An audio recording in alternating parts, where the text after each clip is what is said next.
Salut, Cédric. Alors, gamin?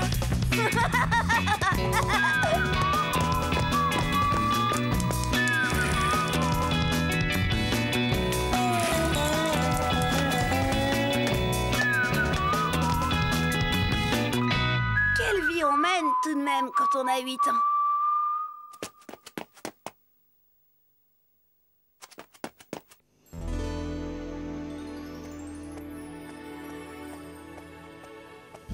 Mon pépé.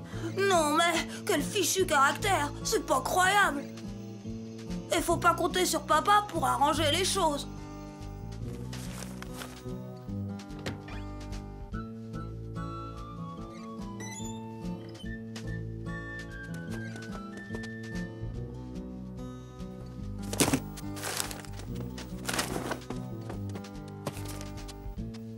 Oh! Deux en français! Qu'est-ce que... Cédric! Explique-moi ça tout de suite! Bah, je comprends pas, c'était un devoir sur l'ambition. Moi, j'ai raconté que mon ambition, c'était d'avoir la même paire de rollers que Chen. Et mademoiselle Nelly, elle a dit que j'étais hors sujet. Sacré gamin, va! Mais fiston, l'ambition, c'est un sujet plus ambitieux que ça. C'est ce que tu veux faire plus tard, par exemple être un grand médecin, un avocat réputé ou bien un ingénieur. Tu comprends?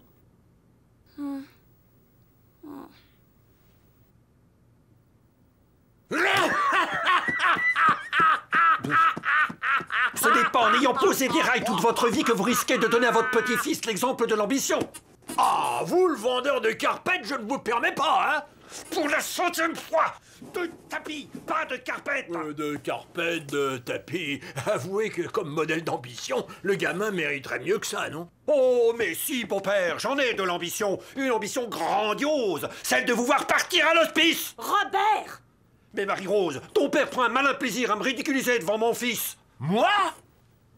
C'est vrai aussi, papa. Tu devrais y mettre un peu du tien. Ça va, j'ai compris, pas la peine de me faire un dessin. Cédric, tu m'accompagnes à bout de chemin? Où ça, Pépé? À l'hospice, gamin. À l'hospice. Alors ça, pour une bonne nouvelle, c'est... Mais enfin, papa, tu... Ouh, n'essayez pas de me retenir. Ma décision est prise. Adieu.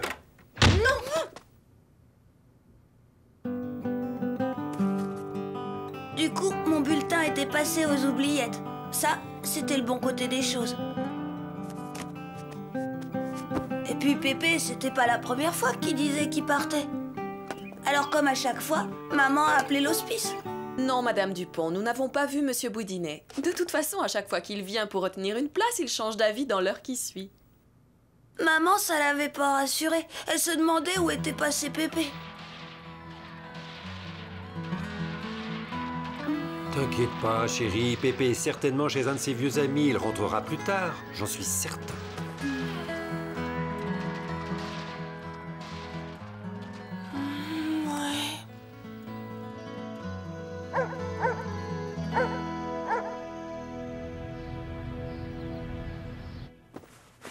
Robert!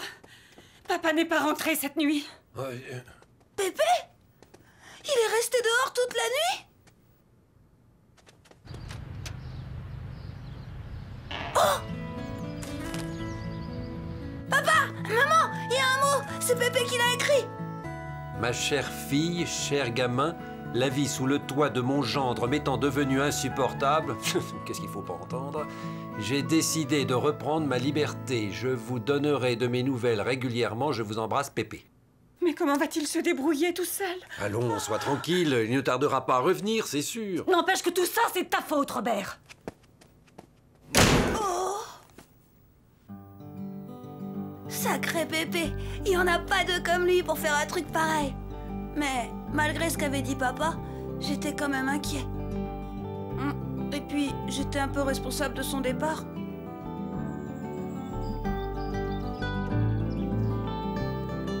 Et comment tu vas faire pour le retrouver? Je sais pas.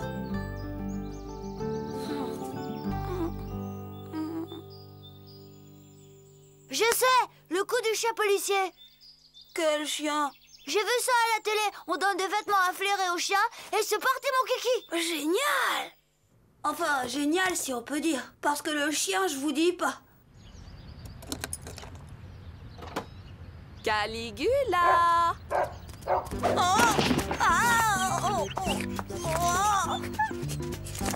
Je vous laisse vous amuser. À tout à l'heure. Oh, tu vas arrêter, sale bête!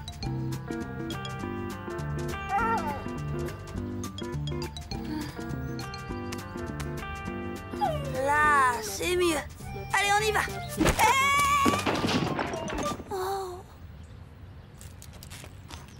On y va doucement.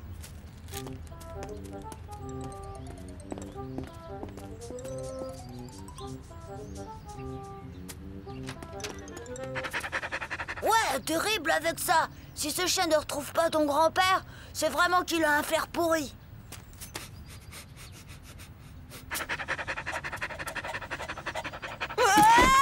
Ouais, ça marche!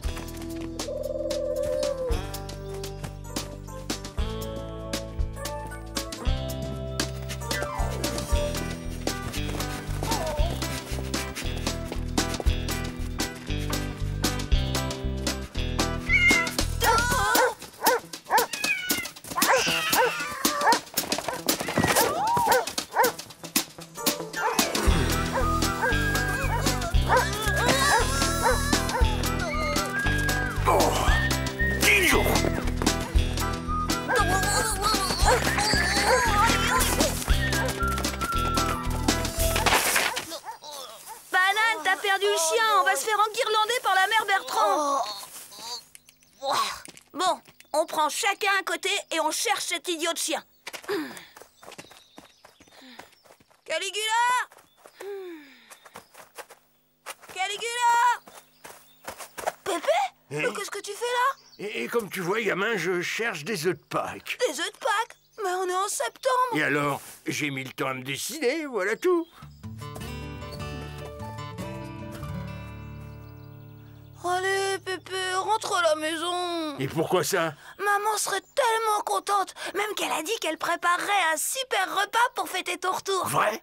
Quel genre de repas? Bouchée à la reine, côte de veau aux épinards et charlotte aux framboises. Gamin, tu m'as convaincu, j'entre. Super! Papa va être content justement, il a parié avec maman que tu serais sûrement de retour à la maison pour le déjeuner.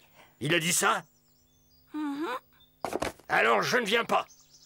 Je laisse mariner ton père une journée de plus. Na! T'as retrouvé Caligula? T'as retrouvé ton pépé!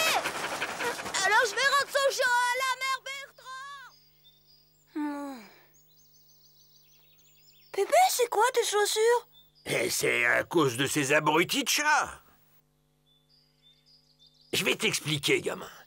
J'ai passé la nuit dans la cabane de jardin des Moreaux. Tout aurait été bien si ces crédits Chan avaient décidé de donner un concert en l'honneur de la pleine lune.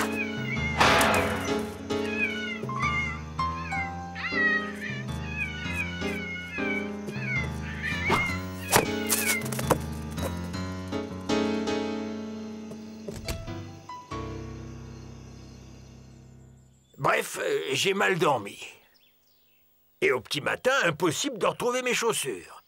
Alors j'ai pris ce qui traînait dans la cabane. Tu vas pas encore passer une nuit dans cette cabane?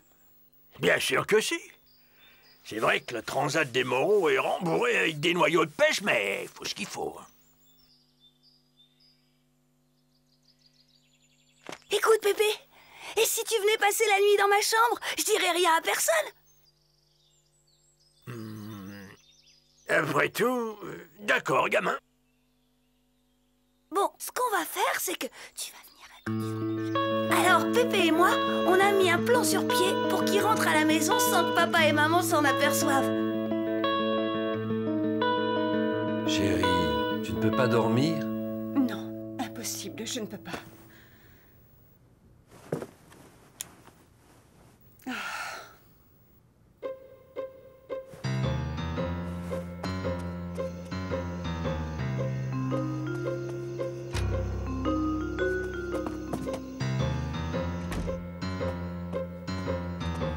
Pépé, tu vas tout de même pas aller te coucher sans manger?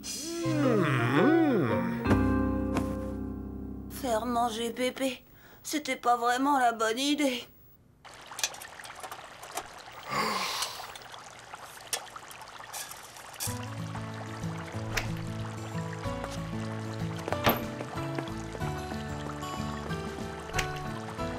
Zut, je trouve pas la sauce. Maman, tu la ranges où, la sauce bolognaise? 3e étagère dans le frigo. Robert, Qu'est-ce qu'il y a? le petit, ça va pas bien, il me réclame de la sauce bolognaise. Oh. À minuit et quart? Nom de nom. Mais enfin, qu'est-ce que vous faites là? Je mange. Vous avez vu l'heure? Minuit un quart. Tout ça mérite quelques explications tout de même. Je ne savais pas que ma fille avait épousé un maniaque de l'heure. Moi, je suis un maniaque. En tout cas, vous êtes un vieux fou. Et... Robert! Tu l'as entendu, hein? Ah non! Vous n'allez pas recommencer encore une fois! Ça suffit comme ça, j'en ai marre de vos histoires, moi!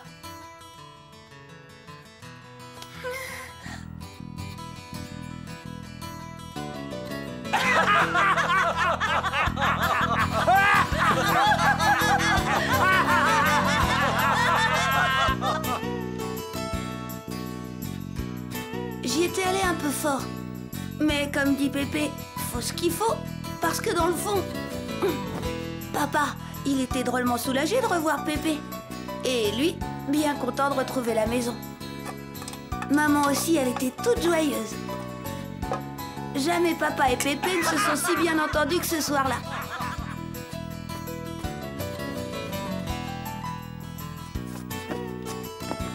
Mais ça ne durera pas. On dit que j'ai mauvais caractère? Bah, je crois que j'ai de qui tenir. Pépé et papa, ils sont vraiment incorrigibles.